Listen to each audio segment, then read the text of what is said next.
Praise the Lord. கர்த்தருக்கு மகிமை உண்டாவதாக.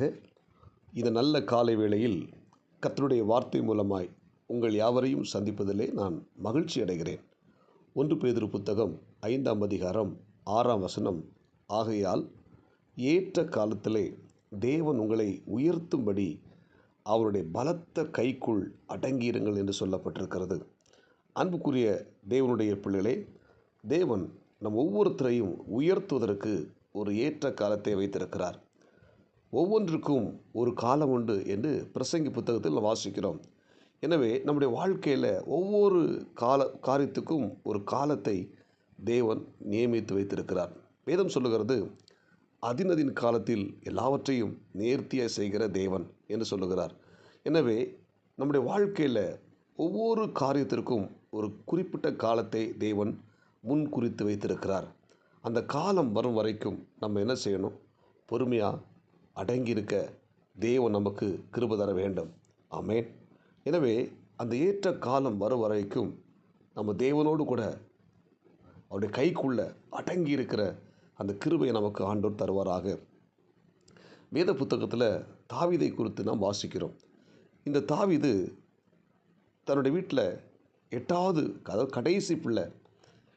தகப்பன் மற்ற 7 பிள்ளைகளுக்கும் நல்ல அரசு துறையில் வேலைகளை வாங்கி கொடுத்துருக்கிறான். ஆனால் தாவீது சிறுவன். அவன் ஆடுகளை மேய்க்க போகிறான். எல்லாருடைய வீட்டிலையும் கடைசி பிள்ளைகளை கொஞ்சம் நல்லா பாசமாக வைத்திருப்பாங்க. ஆனால் இந்த தாவீதுடைய வீட்டில் பார்த்திங்கன்னா, இந்த கடைசி பிள்ளை இருக்கிற அவனுக்கு ஒரு வேலை கொடுக்கப்பட்டது.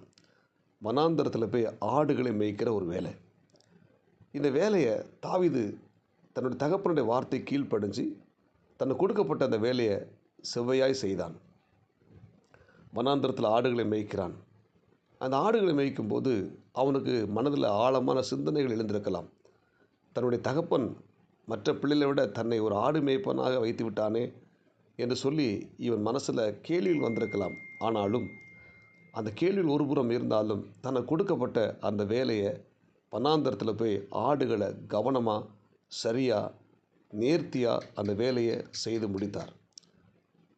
அந்த வேலையை செய்து கொண்டிருந்தார். இப்பொழுது பார்த்திங்கன்னா, தகப்பனுடைய அந்த வார்த்தை கீழ்ப்படிஞ்சு தாவீது அந்த பணியை கரெக்டாக செய்து கொண்டிருக்கிறார். இப்போ ஒரு ஏற்ற காலம் வருகிறது. தேவன் தம்முடைய ஜனங்களுக்கு அதிபதியாக, இஸ்ரேல் நாட்டுக்கு ராஜாவாக ஒருவனை தேர்ந்தெடுக்க வேண்டும். சாமுவேல்கிட்ட சொல்கிறாரு, நீ தையல கொம்பை எடுத்துகிட்டு போய் பெத்லகேமில் இருக்கிற ஈசாயின் வீட்டுக்கு போய் அங்கு அவர்கள் பிள்ளையில் ஒருவனை நான் ராஜாவாக தேர்ந்தெடுத்திருக்கிறேன் என்று சொல்லி அனுப்புகிறார். இப்போது இந்த சாமுவேல் அங்கே வர்றார். அந்த கெஸ்ட்டு வருகிற அப்பவும் கூட இந்த தாவீதுக்கு அங்கே அழைப்பு கொடுக்கப்படலை. தாவீது அன்றைக்கும் ஆடு மேய்க்க போகிறான். தகப்பன்றதில் ஒரு வார்த்தை கூட கேட்கல. அப்பா, நீ வீட்டுக்கு கெஸ்ட்டு வராங்களே, நான் வீட்டில் இருக்கட்டுமா என்று கேட்கல. ஆடு மேய்க்க தான் போயிருக்கிறான். இப்போது சாமுவேல் ஈசாயின் பிள்ளைகள் ஒவ்வொருத்தரையும் கூப்பிடுறார். ஒருவரையும் கர்த்தர் தெரிந்து கொள்ளவில்லை. ஆமென். இப்போ சாமுவேல் கேட்குறாரு ஈசாயிட்ட, உன் பிள்ளைகள் இவ்வளோதானா அப்படி கேட்கும்போது, இல்லை, எல்லாருக்கும் கடைசியில் உள்ள ஒருத்தர் இருக்கிறான், அவன் ஆடுகளை மேய்க்க போயிருக்கிறான் அப்படின்னு அவனை கூப்பிடுன்னு சொல்கிறார். பாருங்கள், அந்த ஏற்ற காலம் வருது.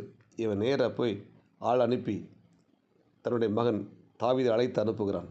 தாவீது வந்தவனை கற்று சொல்கிறாரு, இவன் தான், இவனை அபிஷேகம் பண்ணு என்று சொல்லுகிறார்.